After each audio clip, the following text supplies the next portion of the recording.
Prime minister एक ही व्यक्ति के लिए काम करते हैं, अदानी। सारे के सारे स्मॉल बिजनेसेस उड़ा दिए। आप देख लीजिए, ये डील होगी, ट्रंप डिफाइन करेगा ये डील कैसे होगी, और मोदी वो ही करेगा जो ट्रंप कहेगा। Indian economy is a dead economy. Trump is saying Indian economy is a dead economy. Yes, he's right. I mean, everybody knows this, except the Prime Minister and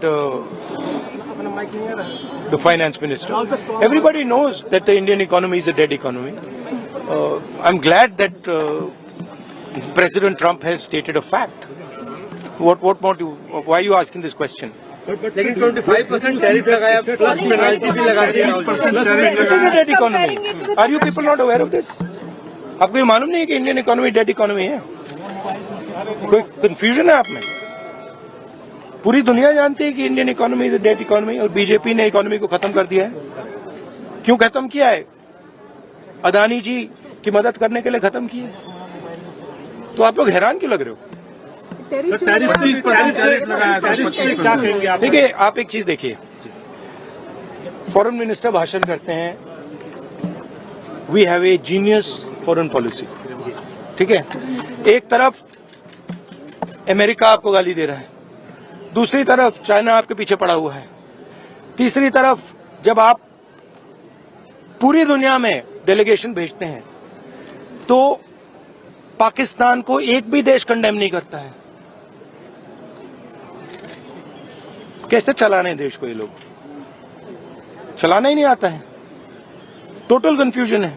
Trump का एक बार भी नाम नहीं लिया उन्होंने। ट्रंप का नहीं लिया, चाइना का नाम नहीं लिया, ये नहीं बोला कि किसी भी देश ने पाकिस्तान को कंडेम नहीं किया। पाकिस्तान के जो मिलिट्री जो चीफ हैं, जिन्होंने मतलब ये पहलगाम का काम करवाया है, उसके साथ मतलब ट्रंप लंच खा रहा है और ये कह रहे हैं कि बड़ी सक्सेस हुई हमारी। मतलब कौन सी सक्सेस हुई है? सर, हमारे एमएसएमईज को, स्मॉल सेक्टर्स को झटका नहीं लगेगा इससे जो टैरिफ हो रहा है, लगा रहा है, और अमेरिका हमें वहां से डिक्टेट कर रहा है कि हम टैरिफ लगाएंगे, पेनल्टी लगाएंगे, इसके हमारे एमएसएमईज पे हमारी। आप सोचिए ना, आप एक बड़ा सवाल समझिए, जो मेन सवाल है। ट्रंप ने 30-32 बार बोला है कि मैंने सीज फायर किया है, राइट। ट्रंप ने यह भी बोला है कि 5 जहाज हिंदुस्तान के गिरे हैं। ट्रंप अब बोल रहा है कि मैं 25% टैरिफ लगाऊंगा। आपने अपने आप से ये सवाल पूछा कि नरेंद्र मोदी जी जवाब क्यों नहीं दे पा रहे? पूछा है क्यों? एक्चुअल रीजन क्या है? क्या लगता है आपको? कंट्रोल किसके हाथ में है? बात समझिए।